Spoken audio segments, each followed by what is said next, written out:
Ito naman siya. Ito naman. Tingnan nyo guys, yung yung tiles na nilagay.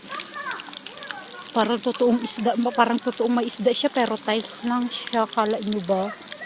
Ay, nung una na din ako dito eh. Sabi ko, wow, ang daming isda. Golden fish. Pagtingin ko mabuti, ay pala yun.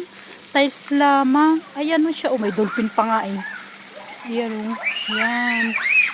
Ayan siya. Ayan. Ayan. Ayan. Ayan siya. Ganito siya guys. Ito. Medyo madumi na. Madumi, hindi pa nalinis.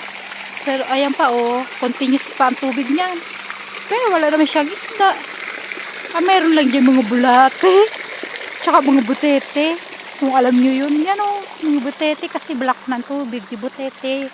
Yung kulay black na mabilog siya. Yan o. May buhangin. Buhangin talaga.